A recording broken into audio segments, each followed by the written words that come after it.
problem is determine the support reaction of the member in the figure below. The collar of A is fixed to the member and can slide vertically along the vertical shaft. So, mo na to problem, yung may graph. So, sabihin ko sa problem na tayo A. Ang A is fixed na siya. So, natay force nga gaak na downward na 900 Newton. Dayon, narin tayo pin, dayon, na degree of 45. Na distance niya pa slide is 1 meter. O, ang A padungger sa 9 degree is 3 meter. Dayon, narin siya moment kapag 100 Newton meter.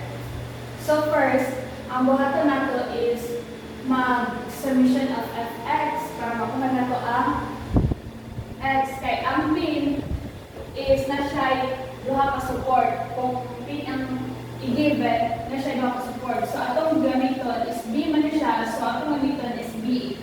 by and bx. So, una is pangitaon na po ang bx. Kay summation of fx along length is positive. So, naka-left man ang bx, so positive. Then, wala na may force nga ga-up o left o right. So, maura ng bx. So, bx equals to 0. The next is, may tao na po ang y, dy. So, summation of fy upward is positive, equals 0. So, sa makita ka na po diri, di ba ang dy kay pa-upward. So, positive siya. Then, ang pa-downward na to, ang negative na to is 900 Newton. So, negative siya kaya pa-downward lang siya. So, ano eh. So, ibalhin mo ang 900 Newton para kukuha na rin mo ang dy. So, by na to is 900 Newton. So, next is mag-moment pa yun ta. Counterclockwise is positive, moment of A equals 0.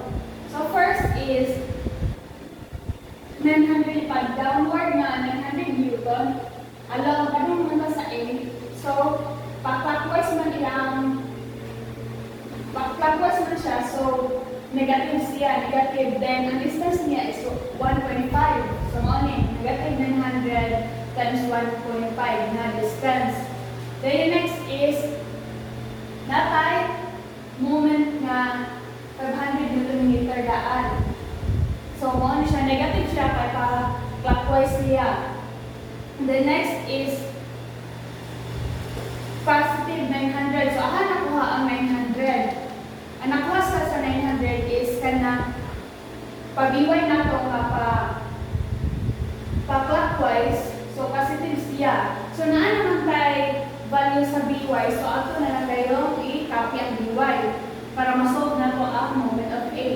Then, 3 plus 1. Ang 3 plus 1 is, ang distance ay 1.5 plus 1.5 plus 3. Then, natin siya another na distance na 1 meter. So, 3 plus 1. Then, cos 45. Then, naman siya yung degree na 45. So, 900, negative 900 times 1.5 minus 500 plus 900 times 3 plus 1 cos 45. Then, makuha na ito ang moment of A is equals to 1,419 Newton meter.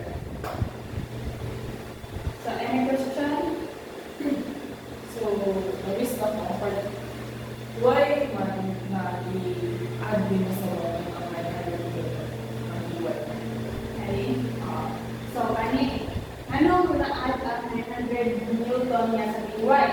So, sa atong moment is pa-counterclockwise siya, mao'y positive. Dayon, ang atong dy is pa-counterclockwise, padung sa A. Paano siya? Pa-counter. Dili pareha sa 500 Newton yung moment na ito, pa-clockwise. So, paano siya? Pa-counterclockwise naman siya, maong positive. Then, ang dy na ito, dy lang ang pindukan diri. So, na naman tayo value sa by. So, 900 na pag-bigan para makuha na ito ang moment of A.